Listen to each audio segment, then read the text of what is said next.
व्हिडिओमध्ये मी तुम्हाला श्री स्वामी चरित्र सारामृताचं 1 दिवसाचं पारायण आपल्या घरामध्ये आपल्याला कशा पद्धतीनं करायचं आहे, कोणते नियम पाळायचे आहेत, पोथीवाचन कसं करायचं आहे, नैवेद्य स्वामींना कसा दाखवायचा आहे, या सर्व विषयी माहिती तुम्हाला आजच्या व्हिडिओमध्ये मिळणार आहे। तर तुम्ही हा व्हिडिओ कुठेही स्किप न करता व्हिडिओ शेवटपर्यंत बघा। तुम्ही जर माझ्या चॅनलवर नवीन असाल तर चॅनलला लाईक करा, शेअर करा, नक्की सबस्क्राईब करा। चला आता व्हिडिओला सुरुवात करूया। श्री स्वामी चरित्र सारामृत हा एक दिव्य ग्रंथ आहे आणि ह्या ग्रंथाचं पारायण ज्या घरामध्ये होतं, जो पण भक्त हा ग्रंथ अतिशय नियमितपणे दररोज नित्यसेवेमध्ये सुद्धा 3 अध्याय पठण करतो, त्या मनुष्याच्या आयुष्यातील अशक्य वाटणाऱ्या गोष्टीसुद्धा या सेवेमुळे शक्य होतात। तर बघा, काही स्वामी भक्त असे आहेत की त्यांच्याकडनं दत्त जयंतीनिमित्त कोणतीच सेवा त्यांना करणं शक्य होईना झाले, तर त्या स्वामी भक्तांनी सुद्धा आपल्या घरामध्ये ह्या 1 दिवसाचं पारायण नक्कीच करा। किंवा काही स्वामी भक्तांना बघा, इतर वेळेला सुद्धा तुम्ही 1 दिवसाचं हे पारायण आपल्या घरामध्ये करू शकता।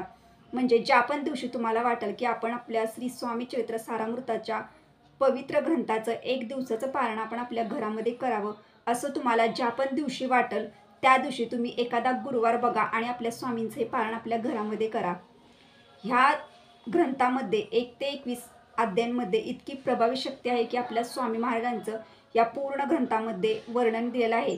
स्वामी चरित्र सारामृत म्हणजे स्वामींच्या लीला, स्वामींचे अद्भुत लीला, स्वामींचे चमत्कार, स्वामींनी जे पण अनुभव आपल्या भक्तांना दिलं, पूर्वीच्या लोकांना स्वामी महाराजांनी रोगराईतून कशा प्रकारे बरं केलं, ह्या सर्वांचं चरित्र हे स्वामी चरित्र सारामृतामध्ये आहे। आणि त्यासाठी आपल्या प्रत्येक स्वामी भक्तानं आपल्याला जी सेवा शक्य होईल ती सेवा तर नक्कीच करावी, पण श्री स्वामी चरित्र सारामृताची सेवा ही अनंत सेवा आहे।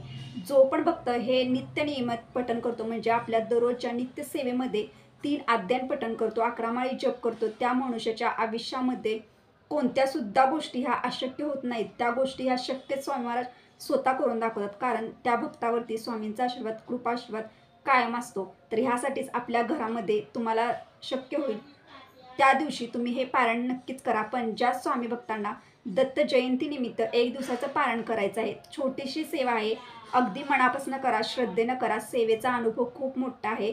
तुम्हाला जर दिवसभरात कामातून वेळ जरी मिळत नसला तरी सुद्धा तुम्ही ही पोथी वाचन कधी तुम्हाला पठण करू शकता, ह्याविषयी सुद्धा मी तुम्हाला माहिती देईन। तर बघा, आता आपल्याला श्री स्वामी चरित्र सारामृताचं 1 दिवसाचं पारायण घरामध्ये करायचं आहे। यासाठी जे पण नवीन स्वामी भक्त असतील किंवा जे नवीन स्वामी सेवेकरी आत्ता स्वामींच्या सेवेमध्ये आले असतील, तर त्यांना सुद्धा जर इच्छा असेल श्री स्वामी चरित्र सारामृताचं 1 दिवसाचं पारायण करायचं, तर त्यांच्यासाठी सुद्धा मी सांगते की आपल्या घरामध्ये प्रथम आपल्या स्वामी महाराजांची एक छोटीशी फोटो असणे खूप आवश्यक आहे। आपल्या देवघरामध्ये स्वामींची मूर्ती असावी, स्वामींचा एक छोटासा फोटो असावा आणि हे पारायण करण्यासाठी आपल्याकडं 1 ते 21 अध्यायांचं श्री स्वामी चरित्र सारामृताची पूर्ण पोथी असावी। तर आता ही पोथी आपल्याला एखाद्या धार्मिक ठिकाणी सहज मिळून जाईल किंवा आपल्या मठामध्ये, केंद्रामध्ये सुद्धा ही पोथी मिळून जाईल। तुम्ही ही पोथीसुद्धा घरी आणायची आहे। त्यानंतर तुम्हाला सांगते की आता पारायण कधी करायचं। आता दत्त जयंती बघा, दत्त जयंती ही 4 डिसेंबरला आहे आणि आता 28 तारखेपासून श्री गुरुचरित्र पारायणचा सप्ताह सुरू होत आहे। अखंड यज्ञ, जप, नाम जप हे सर्व केंद्रामध्ये सुरू होत आहे। केंद्रामध्ये होम, हवन, यज्ञ सुद्धा खूप मोठ्या प्रमाणात होतात ह्या दिवसांमध्ये। आणि ह्या दिवसांमध्ये दत्त जयंतीच्या आधी ज्या पण सेवा असतात त्या सेवा खूप प्रभावी असतात।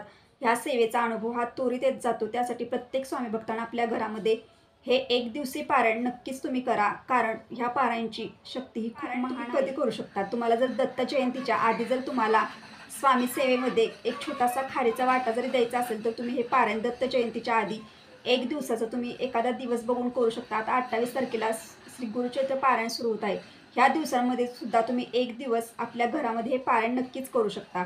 किंवा ज्या स्वामी भक्तांना इतर वेळेला एखाद्या दिवशी जर असं वाटेल की आपल्याला घरामध्ये पारायण करायचं, तर तुम्ही एखादा गुरुवार बघून सुद्धा हे पारायण सहजरित्या घरामध्ये करू शकता।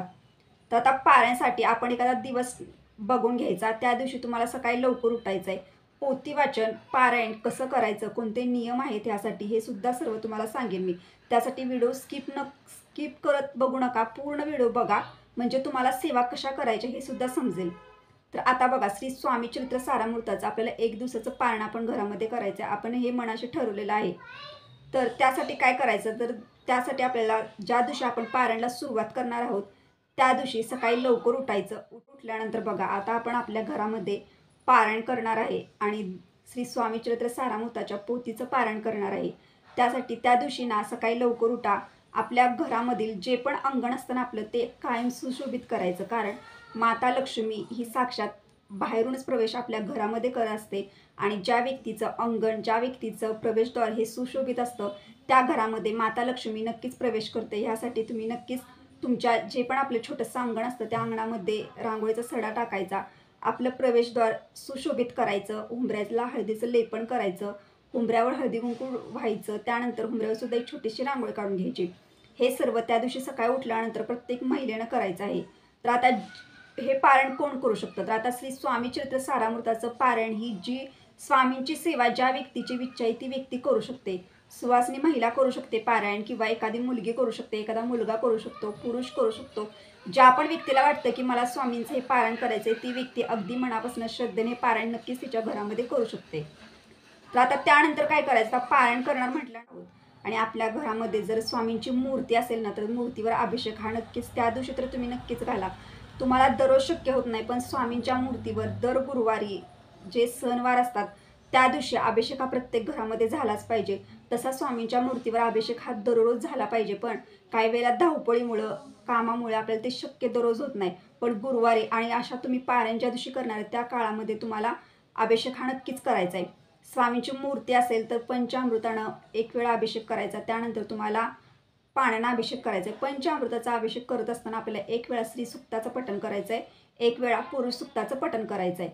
त्यानंतर स्वामींचं आवडतं ही नात तर स्वामींना लावायचं आणि तुमच्या घरामध्ये जर स्वामींची मूर्ती नसेल तर पाण्यानं फोटो पुसून घ्या. फोटोला अष्टगंध लावा आणि फोटोला सुद्धा ही नात तर लावा. सर्व देवांना अभिषेक घालून घ्यायचा. सर्व देवांना त्यांच्या जागेवर ते ठेवून द्यायचं. दिवा लावायचा, धूप आरती ओवाळायची, स्वामींना नमस्कार करायचा. आणि तुम्हाला एक सांगते की स्वामींच्या आवडीच्या वस्तूसुद्धा स्वामींना ह्या दिवशी नक्कीच अर्पण करा. तर आता स्वामींना कोणती फुलं? पिवळा चाफा ही फुलं स्वामींना खूप आवडतात. तुम्ही स्वामींना अर्पण करू शकता, किंवा तुमच्याकडे जर झेंडूचं एखादं फूल असेल पिवळ्या कलरचं, ते सुद्धा अर्पण करू शकता. किंवा ह्यातले एक सुद्धा फूल नसेल तर तुमच्याकडे जी अवेलेबल असतील ती अर्पण करा. त्यानंतर सर्व देवांना फुलं अर्पण करा. सर्व देवांची पूजा वगैरे करून घ्या. आणि तुमच्या घरामध्ये जर आपल्या घरामध्ये एखादा गोडाचा शिरा जरी बनवून तुम्ही नैवेद्य दाखवला तरी चालेल. जरी तुम्हाला शक्य नसेल नैवेद्य दाखवता, एखाद्या फळाचा, दूध साखरेचा नैवेद्य दाखवला त्या दिवशी सकाळी तरी चालेल. आता पोथी वाचन, आता हे पूर्ण अध्ययन म्हणजे 1 ते 21 अध्ययन आपल्याला एका बैठकीत पठण करायचे. तर ह्यासाठी तुम्हाला नियम मी सांगते. आता ही सेवा त्या दिवशीची पूजा वगैरे सांगितली. आता तुम्हाला पोथी वाचन कधी करायचं हे सांगेन, नियम तुम्हाला लास्टला मी सांगेन. तर आता बघा, हे पोथी वाचन तर आपल्याला 1 ते 21 अध्ययन हे एका बैठकीत पठण करायचे आहेत त्या दिवशी. ह्याला आपण पारायण म्हणतो. असं नाही की तुम्ही 2 अध्ययन पठण केले, त्या जागेवरून उठला, परत तुमची बाकीची कामं केलीत आणि पुन्हा तुम्ही राहिलेले 3 अध्ययन पठण केले, तर आपल्याला असं पारायण करायचं नाही. तर पारायण म्हणजे काय असतं? तर एका बैठकीत आपल्याला एका जागेला बसून ते पूर्ण अध्ययन कोणासोबत न बोलता ते पूर्ण अध्ययन आपल्याला एका बैठकीत पठण करायचं असतात. तर आता महिलांसाठी सांगते आणि जी पण व्यक्ती हे पारायण करणार त्या सर्वांसाठी सांगते की तुम्हाला हे पारायण करण्यासाठी कमीत कमी ना हे ग्रंथ पठण करण्यासाठी 1-1.5 ते 2 तास लागू शकतात.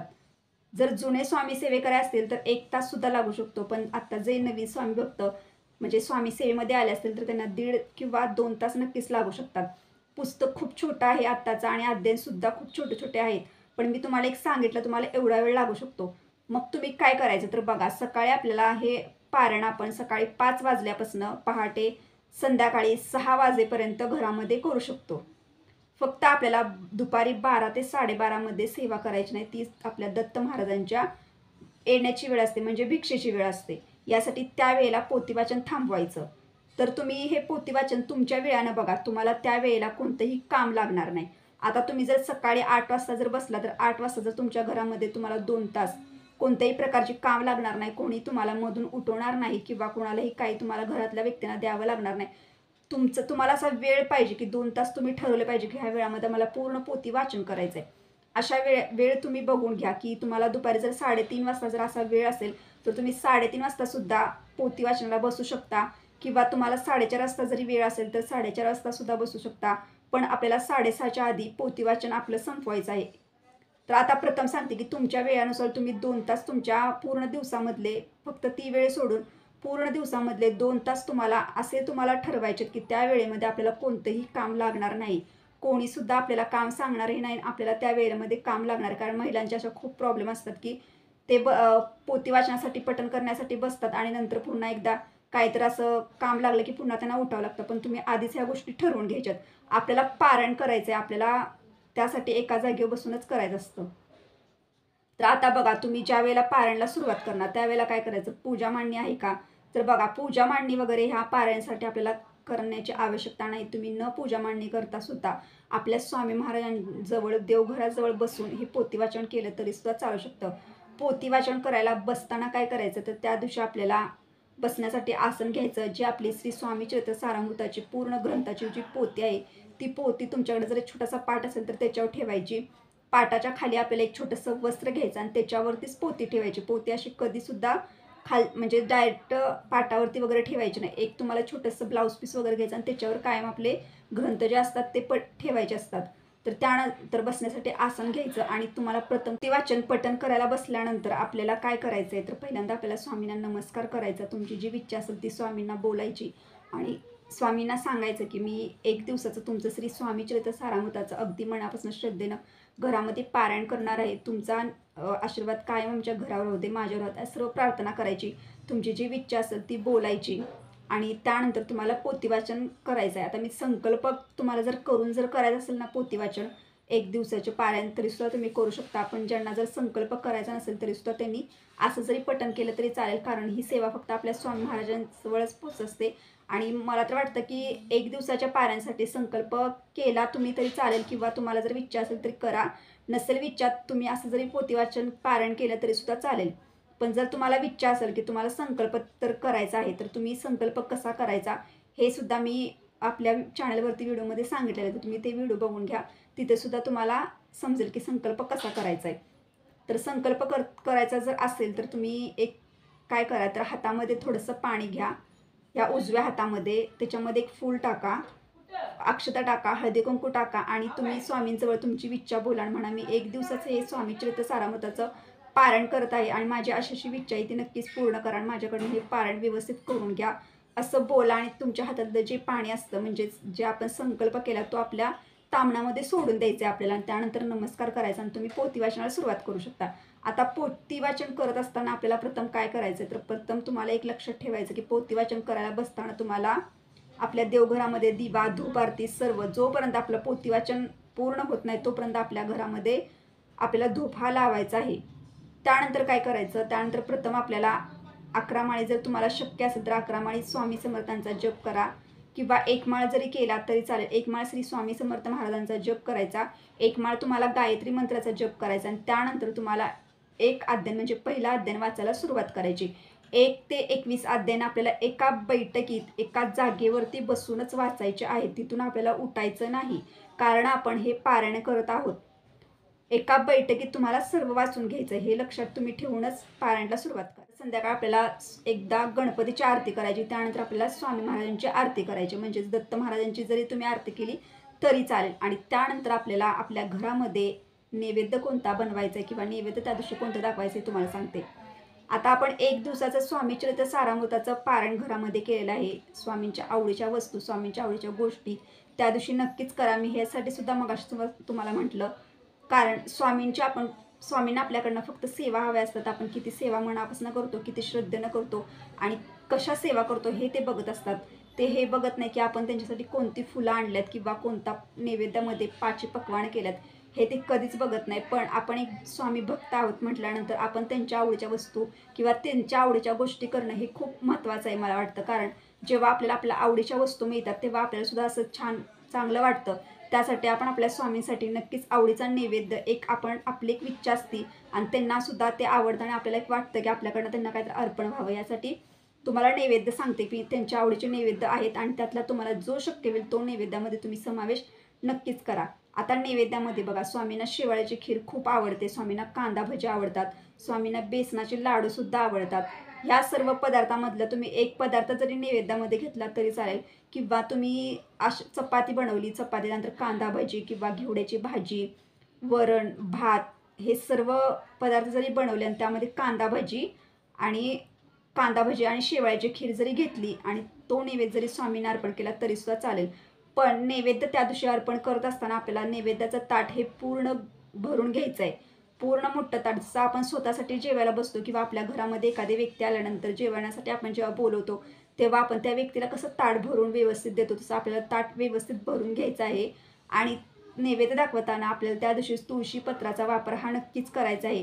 गायत्री मंत्राचं पठण करून स्वामी महाराजांचा नैवेद्य कसा दाखवायचा ह्याविषयी सुद्धा आपल्या चॅनलवरती नैवेद्य आपल्याला तुळशी पत्राचा वापर करूनच नैवेद्य दाखवायचा. नैवेद्य दाखवताना तुम्हाला थोडक्यात सांगते की पाण्याचा चौकोन करा किंवा तुम्ही हे सुद्धा काढू शकता, स्वस्तिक सुद्धा काढू शकता आणि त्याच्यावरती ताट ठेवून नैवेद्य तुम्हाला दाखवायचा आहे. पण तुम्हाला नैवेद्य दाखवताना तुळशी पत्राचा वापर हा नक्कीच करायचा आहे.